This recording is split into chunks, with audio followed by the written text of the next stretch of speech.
Hey guys, what is up? It is me, Pagey, here once again with another video on The Flash Season 9, and oh boy. Oh, goodness me. Anyway, we'll keep going. We'll keep going, I guess. But yeah, if you've not watched it, we're going to be... What is this? This is the review for episode 6 for this season. The Good, the Bad, and the Lucky. That's the name of the episode. If you've not seen it, you haven't missed anything, so what's the point of even saying spoiler alert? I guess for the last scene in the episode. Anyway, last episode, we had the end of the Red Death arc. Iris was revealed as pregnant. A couple of months earlier than the map book said it would. So yeah, there's a surprise and everything like that. But yeah, quick review on this episode. As you can tell by the title, what a waste. What a waste of an episode. One relevant scene in the entire episode. One relevant scene. And it was literally the final scene. I guess you could argue the storyline or the subplot throughout the episode leading up to that scene is relevant because it leads into that scene. But that scene's the only thing moving forward. Yeah, there's going to be a lot of discourse around this. There was discourse on Twitter about it. Some people defending it or saying they like the episode, whichever way you want to put it. You know, by its own it might be, but just in the context of what we're dealing with in this final season, it just felt like a massive waste of an episode. And you guys know me, if you've been watching me, I'm a positive dude. But when there's just something that's so frustrating like this episode, I mean, it just grinds your gears a bit. But, you know, I'm not going to just sit here and whine about it. I will break down the episode for those that maybe didn't watch it, or you maybe just want me to talk about it and give my thoughts on specific parts, so we will talk about it. But, yeah, big picture, waste is probably the best word I can use to describe it. Okay, here we go. So we start with a My Name is Barry Allen type of sequence, but it's actually with Becky Sharp, aka Hazard, back from season 4, who reveals she's not only alive now post-Crisis after dying in season 4, but she somehow knows about Crisis. I feel like we should just chuck that logic out the door about like whether like who would and would not know about Crisis, because I don't think Eric Wallace maybe looks over the scripts for episodes like this. He just lets the person write it.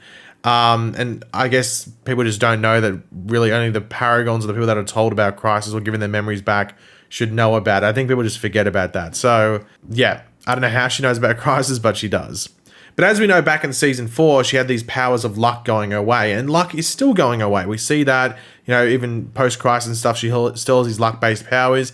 They don't reference, I think, the bus metahuman stuff. I don't know if they mention whether she got them from the bus or she just got them in some other way. I'm not too sure if they mention it.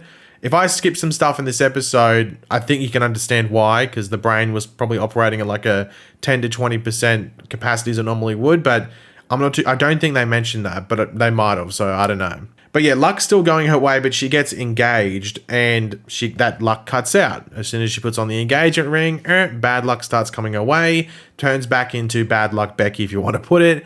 And this includes with her fiance still at that point, because he is found dead and she is the top suspect and in need of a lawyer quite drastically. Now, as you'd expect, going into this episode we could tell, but Barry and Iris are gone for literally 90%, 95% of the episode. They're in one of the opening scenes, and then they show up in the second final scene. They probably have a collective total of like 4 lines each, or 4 lines between each other. Like, they're gone. They go to this the Citizen Media Expansion Party event, which must have been pushed heavily and developed off screen, because they hardly mention the development of that on screen or in the episodes at all. If just at all, or very, very slightly past episode 1 from memory. So maybe I'm wrong there, but I can't remember them really mentioning it after episode 1. So it must have happened off screen a lot or something like that. Now, we are in the first portion of Joe and Jenna being out of Central City. I don't think they're going to come back into the fold in the present day until like the finale potentially, or at least Joe specifically. But Cecile is the one delegated as Becky's legal counsel or legal help. And there is a lot of suspicious circumstances around Becky's fiance's death. And the issue with this case is because of Becky's bad luck, more and more stuff, you know, keeps going up against her. Now, funnily enough, I thought Becky was actually probably the best character in the episode. I mean, I think this episode just had too much Cecile and Allegra, and it was just going to grind your gears.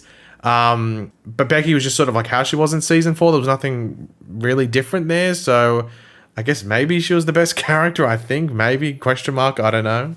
Now, they do have an Easter egg with Becky Sharp being the daughter of, you know, quote unquote, the gambler in the comics. So they call her dead fiance. Well, technically, I guess it was her dead fiance's brother, or her now not going to be future brother-in-law, who was the gambler. So they make like a big thing about the gambler in this episode, because Becky is the daughter of the gambler in the comics. So there's a little bit of an Easter egg stuff from the comics. Now this leads there to being like mobsters after money, as you'd expect, or at least that's what they believe. But we also have Becky Sharp's bad luck rubbing off on Cecile with her powers not working properly. But Allegra's at that point in time aren't impacted either. Now, Chilblain wants to look into Khione's powers and abilities more. Like, this is like a small part of the episode. It's maybe like 20% of the scenes. It's sort of like just, yeah, there's not much of it in the episode, but it leads to the only really relevant scene right at the end of the episode. But we have Chester tagging along as well, so I guess he has something to do. And Khione is testing her powers, and we do get like a reference to the first Spider-Man movie with Tobey Maguire, I'm pretty sure, when she was like, go Frost go, or go Ice go, just like how he goes like, go Web go, or whatever it is. I guess that was pretty funny, but there's nothing really there, at least on the ice power side of things, which Chilblain is triggered about, as he wants there to be something of Frost within Khione. They do have like a bit of a talk with each other and stuff like that.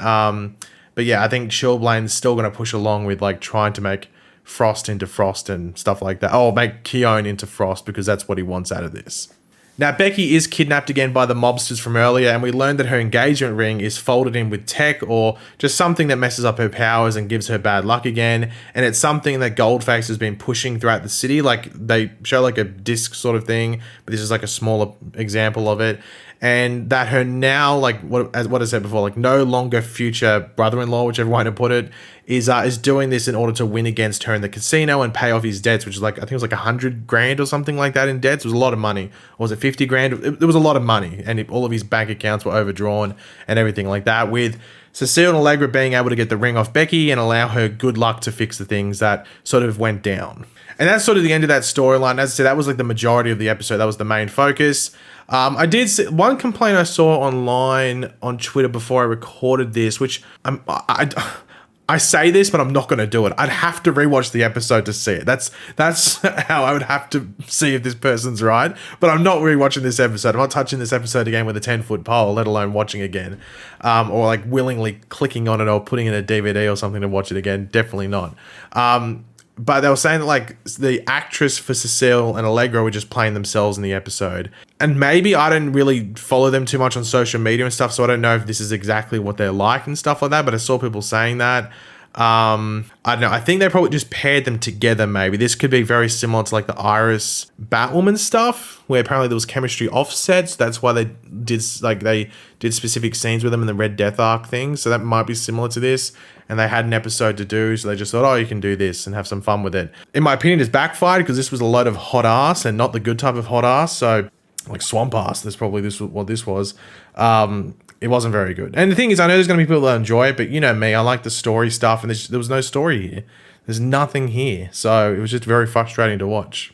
But into these somewhat relevant things moving forward, we skip ahead 1 week where Team Flash puts in a surprise baby shower for Barry and Iris, with us later in Starlab seeing Chester reporting some updates on Khione's test results that were sent away after they did all those different tests early in the episode when she was, trying to use her powers or whatever it might be, and just her different, biological examples, I know what you would call it. And the findings from one of them, or from them, not one of them, just from them in general, are quite strange and a bit odd, as there is no meta readings or like no dark matter, no cold fusion matter, none of that within Khione. And she also only has one of the 56 biometric signatures. So she's not a meta due to the no readings of dark matter and cold fusion, but she's also not human. So what the hell is she? Khione asked that as well.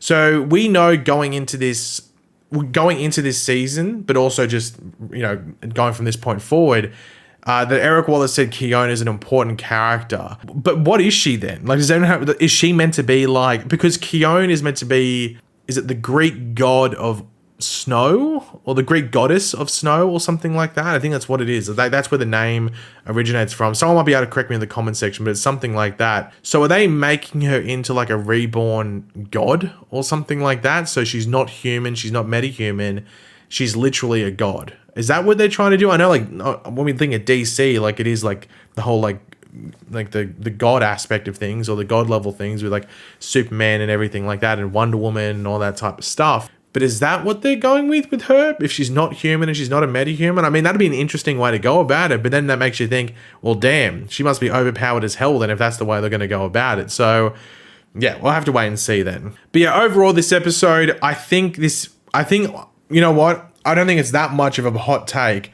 I think this is easily going to go down as the worst episode of the season by far. And in regards to, honestly, I would not be shocked if I go onto IMDb tomorrow and this is maybe not the worst episode rated of all time, but if it's not in the top 5 worst rated episodes of the show, I'd be shocked. This episode just wasn't very good. And, you know, as I said, I don't like to whine and, you know, be, you know, constantly negative just for the sake of being negative.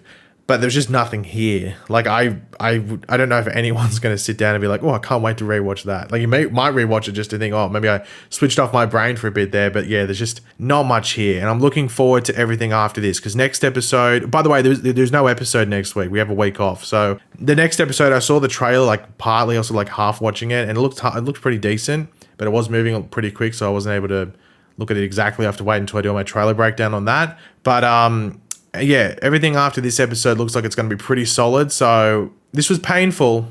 I'm not going to lie. Sitting there and watching it, I was bored as shit. Sorry for swearing, but I got to be honest there. I was bored as hell watching that.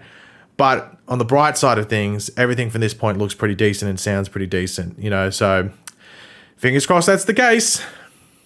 Let's just hope. But yeah, guys, thanks for watching. Hopefully you enjoyed the video in some way. God, if you did, thank you very much. If you could drop a like on the video, it'd be greatly appreciated. Let me know in the comment section down below your various thoughts on this episode. What would you get out of 10? Did you like it more than I did? Did you hate it more than I did? I don't know, because I guess I didn't go that hard on it, but yeah, some people might be really against this. So yeah, let me know your thoughts down there in the comments, and any theories about the Khione stuff. Do you think she's like a goddess or something like that? I don't know. Let me know. Yeah, let me know your thoughts down there. And of course, if you are new to the channel, make sure to subscribe, and I will catch you guys later. Goodbye.